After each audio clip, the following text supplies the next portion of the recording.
Jakbym miała sobie wyobrazić, jak wygląda piekło, to jest tam na dole. Cześć! Jesteśmy właśnie w Granadzie, w Nikaragui. Mieliśmy już wracać do Polski, jednak popełniliśmy błąd z biletami powrotnymi i zostajemy w Ameryce Centralnej miesiąc dłużej. O tej wpadce opowiadamy w poprzednim filmie. Kolejnym przystankiem będzie Salwador, jedno z najniebezpieczniejszych państw świata. Tymczasem zostajemy jeszcze w bezpiecznej Granadzie, o której dzisiaj Wam opowiemy. Chodzimy właśnie z naszego hotelu, żeby udać się do czegoś, co my nazywamy isletkami. Las Isletas to jest archipelag około 365 małych wysepek, które są na jeziorze Nicaragua, nieopodal Granady. Na tych isletkach znajdują się restauracje, zamki, więc mamy zamiar dzisiaj wziąć wycieczkę łódką, żeby zobaczyć, jak to wygląda. Bartek właśnie patrzy, czy stać nas na taksówkę. Jedziemy taksówką do Inuit Kayaks. za 2,20 zł przejedziemy jakieś niecałe 4 km. Dobry deal. Wyszło jednak 2,20 za osobę. Damy radę. Wywiózł nas w dziwnym kierunku. Musieliśmy pierw odwieźć jakąś dziewczynę, która była już w samochodzie. Zorganizowaliśmy sobie wycieczkę. Jedziemy z kapitanem, który zawiezie nas na wysepki. Te wysepki powstały w wyniku erupcji wulkanu.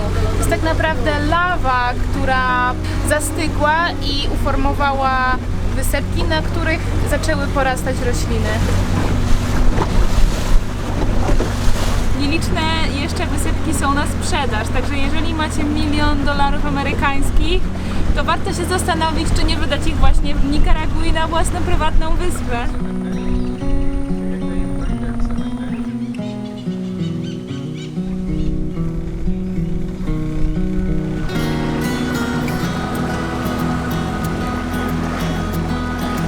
Moglibyśmy sobie wymarzyć lepszego kapitana, ponieważ on urodził się na jednej z tych wysp i całe życie spędził właśnie tutaj wśród nich, także zna każdą z nich, każdy zakątek.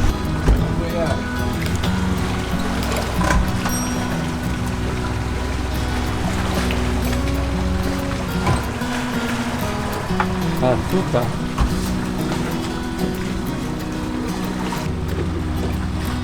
A la pararia. Wow! Gracias. Wysiedliśmy na jednej z wysepek. Kapitan na nas czeka. Jesteśmy na wysepce, na której mieszkają normalnie ludzie. Są tu kury. Idziemy do restauracji. Jak siedzimy sobie i czekamy na kawę, to jest tak pięknie. Wszystko jest tak tanie, nie ma ludzi, co dla Nikaragui nie jest dobre, natomiast dla nas jako turystów jest wymarzonym miejscem. Po wypiciu wody z kokosa zawsze można go przepołowić i dostajemy pyszne, świeże mięsko prosto z kokosa, który najprawdopodobniej dzisiaj bądź wczoraj spadł z drzewa.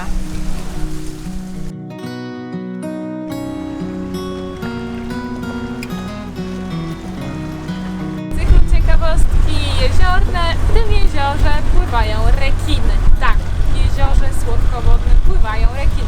Zamiast rekinu widzieliśmy małpy, które mieszkają na kilku wysepkach. Mijaliśmy właśnie wyspę Cmentarz. Te wyspy są tutaj skałami, więc żeby móc kogoś pochować, trzeba dynamitem rozwalić dziurę w ziemi, żeby można było tam pochować osobę, która zmarła.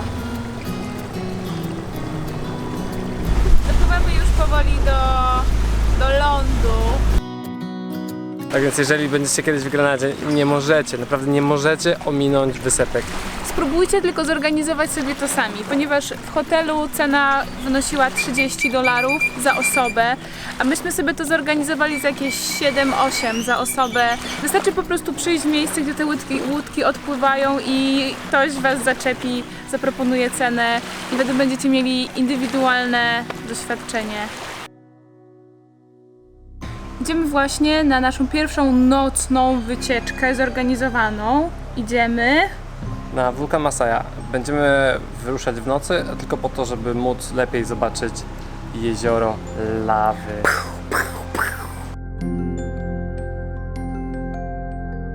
zakładamy plecaki i idziemy. zobaczyć wulkan. Bo na razie widok jest przedni. Jesteśmy Jesteśmy właśnie na wulkanie Masaya, takim, w którym widać lawę płynącą, żywą, bulgoczącą lawę. Jakbym miała sobie wyobrazić, jak wygląda piekło, to jest tam na dole. Także zobaczcie sami.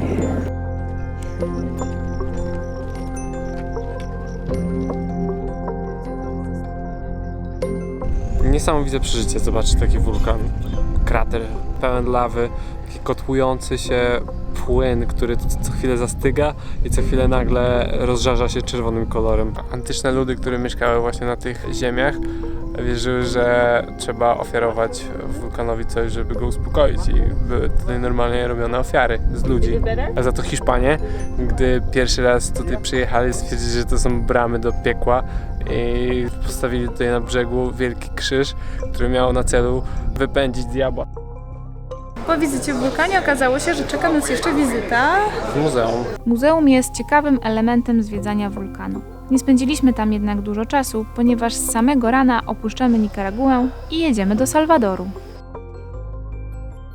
Ostatnie już pożegnanie z Nikaraguą. Naszym kolejnym przystankiem jest San Salvador, czyli stolica Salwadoru. Czeka nas długa, 12-godzinna podróż autobusem. Wsiedliśmy i od razu czekają na nas ciepłe Posiłki. Dzisiaj na obiad ryż, frijoles, surówka i kawałki tortilli. Frijoles to są fasolki w takim sosie jakby własnym. Zaczęliśmy rozmawiać o tym, gdzie jedziemy i pan obok odezwał się, że on właśnie jest z tego kraju, z Salwadoru i polecił nam kilka miejsc.